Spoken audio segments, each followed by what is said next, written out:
नमस्कार दोस्तों। राजस्थान के चुनाव के दौरान राहुल गांधी ने एक किस्सा सुनाया था कि कैसे ठगी करनी होती है तो ठग कैसे आता है और ठगी करता है। आपकी सामान चोरी करके डाका डाल के भाग जाता है। आज वो प्रत्यक्ष रूप से हमें देखने को मिला और सही हुआ। संसद से जब 142 सांसद निकाल दिए गए, उन्हें निष्कासित कर दिया गया, निलंबित कर दिया गया, तो वजह क्या थी? वजह थी कि उन्होंने सवाल पूछे थे, वो मांग कर रहे थे और वो उसको लेकर जो एक विपक्षी दल को करना चाहिए उस कर्तव्य का पालन कर रहे थे। और वो यही कर रहे थे, यह बात खुद हेमा मालिनी ने एक पत्रकार के पूछने पर बता दी। पत्रकार ने पूछा कि आखिर ये 141 सांसदों को निलंबित क्यों किया गया? तो उन्होंने कहा इनको इसलिए निलंबित किया गया क्योंकि ये सवाल ज्यादा पूछते थे और सब करते थे, तो इसलिए इनको वो किया गया। यानी इस सरकार में विपक्ष को सवाल पूछना मना है, यह स्थिति है।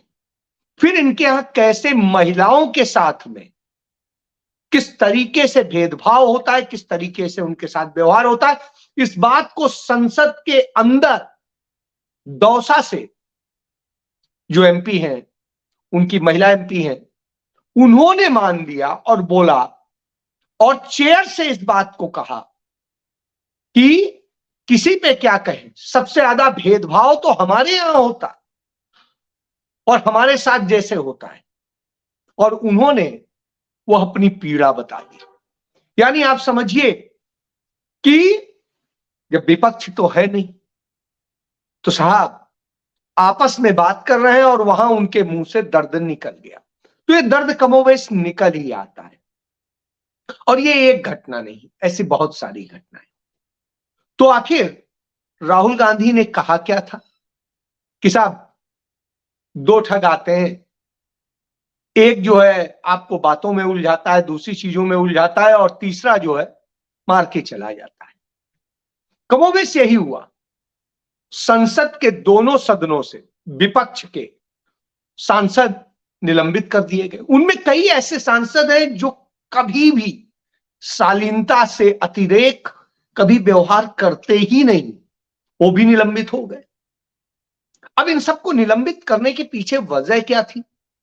क्योंकि दूसरी तरफ डाका डालना था, मनमानी करनी थी, ठगी करनी थी। और वो ठगी का उदाहरण मिल गया। सदन शुरू हुआ, इतने दिन हो गए थे, गृह मंत्री नदारद थे, बाहर जाने कहां कहां क्या क्या भाषण दे रहे थे, प्रधानमंत्री नदारद थे, वो जाने कहां कहां क्या क्या भाषण दे रहे थे, लेकिन सदन में आके नहीं कह रहे थे। क्या फर्क पड़ता था? आते, बयान देते, दोनों सदनों में चले जाते। उसके बाद में कोई बात होती तो उनके पास खुद मुद्दा नहीं रह जाता। लेकिन नहीं, आपका मकसद तो ये था ही नहीं। आपका मकसद था वो 3 काले कानून पास कराना, जिन्हें आप आपराधिक न्याय का कानून बनाकर लेकर के आए। और इन कानूनों में जिस तरीके से संशोधन करके किया गया है, एक तरफ तो कहा जा रहा है राजद्रोह हटा दिया गया, दूसरी तरफ उसी को नई परिभाषा में राष्ट्रद्रोह करके और किस तरह से परिवर्तित किया गया। वो जहरीले कानून है जो आपके जवान पे, आपके काम पे, आपके बोलने पे, आपके देखने पे, हर चीज पर पाबंदी लगा देते हैं। और इतनी कड़ी पाबंदी लगाते हैं कि आप अपना घर भी अपने ढंग से नहीं चला सकते। आप शालीनता से, ईमानदारी से कमाई करना भी मुश्किल हो जाएगा। और यही नहीं, न जाने कितना बगैर कुछ बताए आपको महीनों महीना जेल में डाले रखा जाएगा और आप कुछ नहीं कर पाएंगे। वह कानून बनाए गए और उन कानूनों को पास कराना था। यदि विपक्ष होता, भले ही कमजोर है, सब कुछ है। यानी आप देखिए 325 लोकसभा में और राज्यसभा में इसी तरीके से, इतने सांसद होने के बाद भी भारतीय जनता पार्टी इतना डरती है, नरेंद्र मोदी इतना डरते हैं कि चंद सांसद उनको हिला के रख देते हैं। यानी हमारा विपक्ष कितना बेहतरीन है, क्योंकि मीडिया नहीं दिखाता इसलिए आपको पता नहीं चलता है कि विपक्ष क्या कर रहा है, लेकिन विपक्ष ने हिला के रखा हुआ है। परसों महिला कांग्रेस ने संसद का घेराव किया था और महिलाओं से जुड़े तमाम अत्याचारों और सब चीजों को लेकर के, उसको लेकर के आवाज बुलंद की थी। लेकिन आपको पता नहीं होगा, आज युवक कांग्रेस ने संसद का घेराव किया था और उसने पूरा युवाओं के मुद्दे, संसद की जो स्थिति है, छात्र संघ और सबको लेकर के जिस तरीके से छात्रों का दमन है और दूसरी शैक्षणिक संस्थानों की जो स्थिति है, सब चीजों को लेकर के, रोजगार को लेकर, सब चीजों को लेकर के उन्होंने किया था। डेमोक्रेसी को लेकर सवाल उठाए और उन्होंने प्रोटेस्ट किया। कहीं मीडिया में नहीं है। मीडिया में तो चर्चा दूसरी होती है।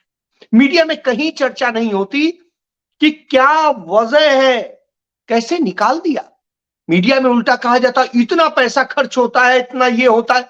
तो साहब, सवाल यही तो है कि आखिर बताइए, 10 साल में मनमोहन सिंह की सरकार में लोकसभा से सिर्फ 25 सांसद निलंबित किए गए थे 10 साल में। इसी तरीके से राज्यसभा में उससे भी कम हुए थे। तो यानी 50 भी सांसद टोटल मिलाकर के 10 साल में निलंबित नहीं हुए थे, जो कहते हैं ये। और एक झूठ बोलते हैं कि राजीव गांधी के समय में वो सस्पेंड नहीं किए गए थे, उन्होंने विरोध में इस्तीफा दिया था, सस्पेंड नहीं किए गए। तो ये जानिए, तो झूठ बोलना, नफरत फैलाना और गलत बयानी करके ये प्रस्तुत करना है। और जब कहते हैं कि उपराष्ट्रपति के लिए मिमिक्री कर रहे थे, हाँ कर रहे थे। क्या किसी कानून में यह गुनाह है? हाँ, लेकिन जो नया कानून बना है उसमें गुनाह हो जाएगा। उसमें गुनाह बना दिया गया कि आप किसी की नकल भी करेंगे विरोध में तो उसे राष्ट्र के लिए अपराध माना जाएगा। प्रधानमंत्री पे सवाल करेंगे तो राष्ट्र के लिए अपराध माना जाएगा। अपने आप को प्रिविलेज्ड बनाना है। तो इस तरह की दशा है, इसलिए ये सब किया गया। और इस देश का मीडिया उस पर तो चर्चा नहीं करेगा। जब आज राहुल गांधी से इस पर मीडिया ने पूछा तो उन्होंने कहा ठीक है, आप बताइए इस पे क्यों नहीं चर्चा कर रहा है, इस पे क्यों नहीं चर्चा कर रहा है, ये सारी घटनाएं हुई हैं, इन पे क्यों नहीं चर्चा हो रही, अडानी पे क्यों नहीं चर्चा हो रही, राफेल पे क्यों नहीं चर्चा हो रही, क्यों नहीं चर्चा हो रही है? कि लोकतंत्र का गला घोटा जा रहा है। नहीं होगी। क्यों? क्योंकि नफरत फैलाने वाले लोग ये चाहते नहीं। खरीदा हुआ मीडिया, बिका हुआ मीडिया कहता है हमें सम्मान क्यों नहीं देते। अरे सम्मान क्यों मिलेगा, कैसे मिलेगा? क्या आप सम्मान के काबिल हैं? आपने कुछ ऐसा किया है? आपको तो लोकतंत्र के प्रहरी के तौर पे देखा जाता है, इसलिए चौथा स्तंभ कहा जाता था। लेकिन आपने तो लोकतंत्र की जड़ें खोदने वाले, काटने वाले को का साथ देने का फैसला किया और फिर चाहते हैं सम्मान मिले। भाई पैसा तो आपको मिल रहा है ना। मैं भी कुछ चैनल्स में, जिन्हें तमाम कुछ लोग गोदी चैनल कहते हैं, कुछ लोग जो है उसे चरण चुंबक चैनल कहते हैं, कुछ में बैठता हूं। इसलिए नहीं बैठता हूं कि मुझे उनसे कोई सिंपैथी है या मैं उनके उसमें हिस्सेदारी करना चाहता हूं। इसलिए बैठता हूं क्योंकि घर चलाने के लिए कुछ पैसे चाहिए। आपके साथ चर्चा करने का तो कोई पैसा मिलता नहीं, तो साहब वहां से मैं लेता हूं और उनका पैसे से, जो उनकी कंसल्टेंसी है या उसके जरिए जो पैसा मिलता है, उससे आपकी लड़ाई लड़ता हूं। ये वही तरीका है जैसे अंग्रेजी हुकूमत में हमारे स्वतंत्रता संग्राम सेनानी और उनके तमाम सारे समर्थक लोग तमाम जगह तमाम काम करते थे, वहां दिखाते थे और वास्तव में आकर के मदद करते थे। वह स्थिति है। तो मेरी कोशिश ये होती है, और वहां पर भी मैं ठोक के जवाब देता हूं, उनके हिसाब से नहीं चलता, क्योंकि उनके यहां उनकी जमात में कोई बोलने ही वाला नहीं। वो तो सब सिर्फ कितना ज्यादा मक्खन लगा दे इसकी स्थिति होती है। ये वही स्थिति है जैसे एक फोटो आप देखेंगे, सारे राष्ट्रपति, उपराष्ट्रपति, स्पीकर सब हाथ जोड़े प्रधानमंत्री के आगे खड़े हैं और प्रधानमंत्री कोई लिफ्ट नहीं दे रहे हैं। वही स्थिति है। तो उस जगह मैं कम से कम आवाज तो बनता हूं। लेकिन फिर भी मैं कह रहा हूं कि जिस तरह की स्थिति है, बोलना चाहिए, कहना चाहिए। मैंने कहा, रिपब्लिक टीवी पे भी कहा, दूसरे और पे भी कहा, मैंने कहा कि आपको तो यह चलाना चाहिए था कि लोकतंत्र के अध्याय में सबसे काला दिन जो है यही है, जब हिंदुस्तान के नहीं पूरी दुनिया के इतिहास में पहली बार ऐसा हुआ है कि कहीं की संसद के इतने विपक्षी सांसद एक साथ निलंबित किए गए हों। यह हालत है। तो यह लोकतंत्र आपने बनाया है। आप जब बात करेंगे तो दुनिया के इतिहास में ऐसी घटना नहीं मिलती।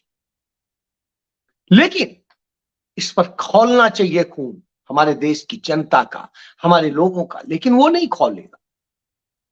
लेकिन कोई बात नहीं, आपका खौले ना खौले, कांग्रेस पार्टी का खौलता है, उनके युवाओं का खौलता है, उनकी महिलाओं का खौलता है, और वो जाकर के संसद का घेराव करते हैं, नारे लगाते हैं और सब कुछ करते हैं। उत्तर प्रदेश कांग्रेस कमेटी के अध्यक्ष अजय राय के नेतृत्व में आज सहारनपुर से उत्तर प्रदेश जोड़ो यात्रा शुरू हो गई। किसी चैनल में आपको दिखाई नहीं दे रही हो, और इतनी भव्य और इतनी अच्छी यात्रा शुरू हुई, इतना अच्छा समर्थन पहले ही दिन से मिलने लगा कि अपने आप में एक बड़ी चीज। छोटा सा प्रयास, कोशिश करनी चाहिए, कोशिश हो रही। और उसी कोशिश की कड़ी में कल इंडिया गठबंधन की जब बैठक हुई थी, उस बैठक में बड़े सकारात्मक चर्चाएं हुई, और उन चर्चाओं के बाद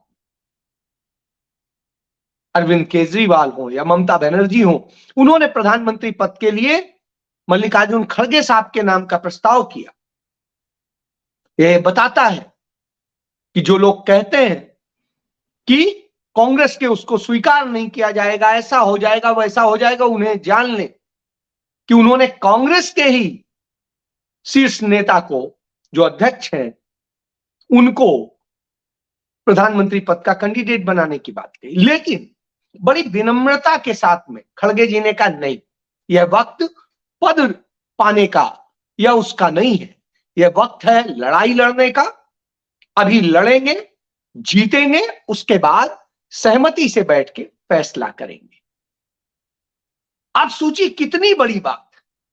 आज वही स्थिति है, यही कांग्रेस जिसमें पद का लालच नहीं होता। श्रीमती सोनिया गांधी ने 91 में 91 में प्रधानमंत्री पद लेने से मना किया, फिर उसके बाद 2004 में मना किया, 2009 में मना किया। राहुल गांधी को जब 2009 में उसके बाद में ऑफर किया गया, उन्होंने मना किया। 2012 में राहुल गांधी को ऑफर किया गया, उन्होंने मना किया। और 2013 में एक जगह सोनिया जी और राहुल जी दोनों लोगों से मिलना हुआ। मैंने सवाल किया कि आपको कम से कम एक बार तो रहना चाहिए। उनका क्या फर्क पड़ता है, पद से कुछ नहीं होता है, देश के लिए काम करने से होता है। और हम काम कर रहे हैं, सच्चे उससे कर रहे हैं। अब ये समझना जनता को है। हम बड़े सीमित संसाधनों में बताते हैं, क्योंकि हम सरकार का पैसा विज्ञापनों में नहीं बहाते। तो हम बता रहे हैं कि हम क्या क्या कर रहे हैं। हम अपनी फोटो के लिए नहीं करते हैं, अपने इश्तेहार के लिए नहीं करते। तो ये बड़ी बात होती है, ये सोच होती है। यही सोच बड़ा बनाती है, यही सोच स्टेट्समैन बनाती है, यही सोच संत बनाती है। तो जहां ऐसे नेता हो, निश्चित रूप से हमारे देश का भविष्य वही सुरक्षित होगा। और जहां पद के लिए देश बेच दें, देश की संपत्तियां बेच दें, अपनी फोटो के लिए लड़ें, अपनी फोटो के लिए परेशान हो जाएं, हर चीज में फोटो चाहिए, शौचालय पे भी फोटो चाहिए, खाद की बोरी पे भी फोटो चाहिए, फोटो चाहिए, मतलब किसी कोने में चले जाए वहीं फोटो चाहिए। आप ये सोचिए, बड़ा अजीब सा लगता है। मुझे आज मेरी बेटी ने बताया कि कल उसका एक कार्यक्रम था और सिर्फ इसलिए उसका कार्यक्रम रद्द कर दिया गया स्कूल का क्योंकि शहर में अमित शाह आ रहे हैं। तो अमित शाह आ रहे हैं तो उनके उसमें भीड़ होनी चाहिए, तो स्कूलों को डायरेक्शन हुए कि सारे टीचर और सब जो है पहुंचे। आप कल्पना करिए कि इस तरह की स्थितियां होती। क्या कभी इसके पहले ऐसा देखा था? मैंने तो नहीं देखा था। 30 साल के पत्रकारिता के कैरियर में मुझे नहीं कहीं दिखाई दिया, लेकिन आज देख रहा हूं, वो हालात देख रहा हूं। और साहब, इसी पे आऊंगा, एक बड़ी अच्छी चीज आज मेरे एक मित्र ने जो है भेजा मुझे कि देखिए तेलंगाना का मुख्यमंत्री देखिए। मैंने कहा क्या है? तो उन्होंने भेजा कि तेलंगाना का मुख्यमंत्री जा रहा था, कहीं किसी एक गाड़ी को कहीं रोका नहीं जा रहा था, किसी का रास्ता नहीं बदला जा रहा था, और वो गाड़ी मुख्यमंत्री की चली जा रही थी। एक जो मेटल डिटेक्टर और सबको चेक करती है और वो करती है सुरक्षा के दृष्टिकोण से, वो आगे चल रही थी, उनकी गाड़ी चल रही थी और उसके पीछे एक गाड़ी और थी। इसके अलावा कुछ नहीं था। सोचिए आप, ये होता है। तो फिर मैंने उनसे कहा कि मैं भी एक वीडियो भेजता हूं, और मैंने उन्हें हिमाचल प्रदेश के मुख्यमंत्री सुखविंदर सिंह सुक्खू का भेजा। उनका भी उससे भी कम, उनके पास तो एक उनकी गाड़ी, एक सुरक्षा की गाड़ी, तीसरी कोई गाड़ी नहीं। अब आप सोचिए, तो ये होता है, ये मुख्यमंत्री होता है। कहने से कोई आम आदमी नहीं बनता है, आम आदमी बनता है अपने कर्तव्य से। वहीं दूसरी तरफ जो तमाम सारे लोग आम आदमी, गरीब आदमी का बेटा, फकीर का बेटा, जाने क्या क्या बताते थे, उन सब को देख लीजिए, कितने काफिले हैं, कितनी सुरक्षा है, क्या क्या है। आप देखें, हैरान हो जाएंगे, परेशान हो जाएंगे। और ये दशा कर दी अपने छोटे छोटे चिंटुओं तक को, उन्होंने कितनी सुरक्षा दे रखी है और क्या क्या दे रखा है, सरकारी धन से क्या क्या हो रहा है, आप कल्पना से करें। तो वह दशा हो, सवाल बनता है। तो आज लेकिन सही दिशा में चीजें बढ़ रही हैं, आगे बढ़ रही हैं, जहां की बनेंगी बेहतर बनेगी। क्योंकि यदि कहीं समस्या हो सकती है तो बहुत बड़ी सीटों की समस्या नहीं, ज्यादा से ज्यादा जिन सीटों पे थोड़ा बहुत बहस हो सकती है, थोड़ा सा विरोध हो सकता है, वो सीटें मैक्सिमम 50 सीटें, मैक्सिमम। यानी फिर भी 545 में 500 सीटों पे बिल्कुल सहमति बन चुकी है। इसलिए परेशान होने की बात नहीं। अब जीत का ख्वाब देखिए, और जीतने के लिए किसी और चीज पे मत जाइए, किसी नैरेटिव पे मत जाइए कि आएगा ही मोदी, जहां पर भी वोट डालो जाएगा तो मोदी को। ये सब जितने भी कहानी है, इन सब से दूर हटिए। वास्तव में आप जहां वोट डालेंगे वहीं जाएगा, वोट कहीं इधर उधर नहीं जाता।